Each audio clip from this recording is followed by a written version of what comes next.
રાધનપુરમાં Congress party દ્વારા મોંઘવારી મુદ્દે વિરોધ નોંધાવી આવેદનપત્ર આપવામાં આવ્યું। રાધનપુર ખાતે કોંગ્રેસ પાર્ટી દ્વારા વધતા મોંઘવારીના મુદ્દે વિરોધ નોંધાવી આવેદનપત્ર આપવામાં આવ્યું હતું। રાધનપુર સેવા સદન ખાતે કોંગ્રેસના આગેવાનો અને કાર્યકરોએ બળદગાડા સાથે પ્રતિકાત્મક વિરોધ પ્રદર્શન કરી સરકાર સામે રોષ વ્યક્ત કર્યો હતો।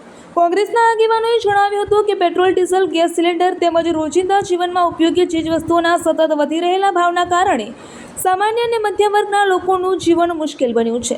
ભાવ વધારાના કારણે ગરીબ અને શ્રમિક વર્ગ પર આર્થિક બોજ વધી રહ્યો છે। પ્રદર્શન દરમિયાન કોંગ્રેસના કાર્યકરોએ બળદગાડા સાથે રેલી કાઢી ભાવ વધારા સામે સૂત્રોચ્ચાર કર્યા હતા।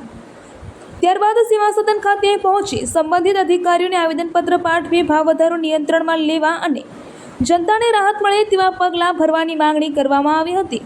આ કાર્યક્રમમાં કોંગ્રેસના સ્થાનિક આગેવાનો, હોદ્દેદારો અને મોટી સંખ્યામાં કાર્યકરો ઉપસ્થિત રહ્યા હતા।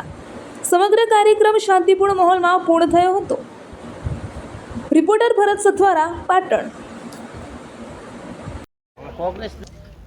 ચોક્કસથી ભારતીય જનતા પાર્ટીની સરકાર, ડબલ એન્જિનની સરકારની વાતો કરવાવાળી આ સરકારે તાજેતરમાં સ્થાનિક સ્વરાજની ચૂંટણી પત્યા પછી તરત જ ડીઝલ અને પેટ્રોલ અને ગેસમાં ભાવ વધારો કર્યો અને ડીઝલ પેટ્રોલના ભાવ વધારાથી ગુજરાતની જનતા ત્રાહિમામ છે।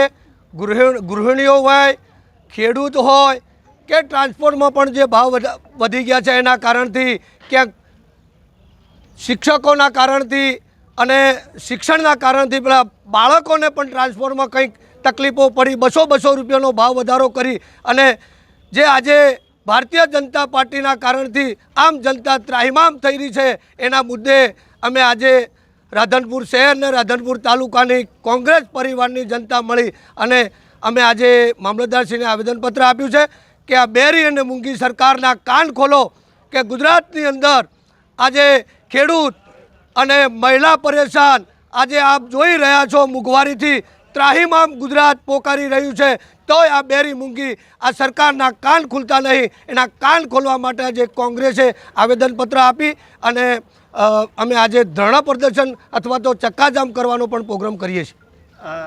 ગુજરાત પ્રદેશ કોંગ્રેસના સન્માનીય પ્રમુખ અમિતભાઈ ચાવડા સાહેબના આદેશ અનુસાર જો આનાથી પણ આ સરકાર કંઈ એના કાન નહીં ખોલે અને આનાથી કંઈ મોંઘવારીમાં અંકુશ નહીં લાવે તો આગળની રણનીતિ અમારી ગાંધી ચિંધ્યા માર્ગે પણ હશે।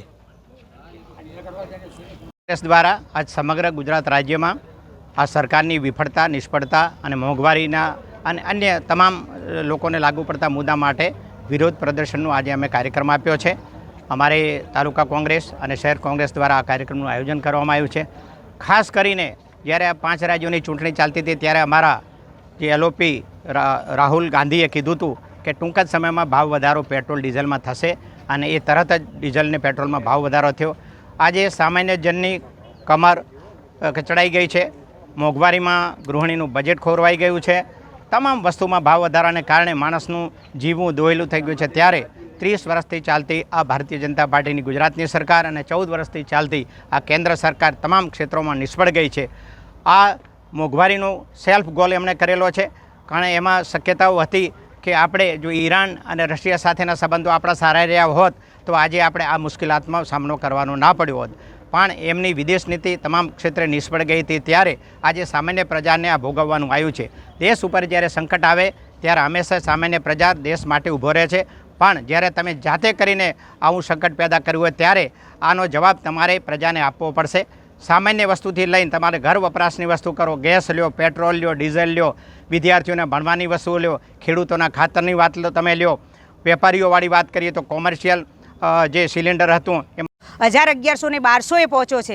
ત્યારે કોંગ્રેસની સરકાર હતી ત્યારે 350 ને 350 અમે બાટલો લેતા હતા। આજે ડીઝલ, પેટ્રોલ છે, દાળ છે, તેલ છે, એટલું બધું મોંઘું થયું છે કે અમે રસોડા ચલાવવામાં પણ અમને બહુ તકલીફ પડે છે અને આ તકલીફના કારણે અમે આવેદનપત્ર આપ્યું છે। જો સરકાર આ બેરી મોંઘી સરકાર નહીં સાંભળે તો અમે કોંગ્રેસ તરફથી ધરણા કરીશું અને ધરણાથી પણ જો એ નહીં સાંભળે તો અમે આગામી ગાંધી ચિંધ્યા માર્ગે જવા પણ તૈયાર છીએ। અમારી ગૃહિણીઓને શું તકલીફો પડે છે અમને ખબર છે।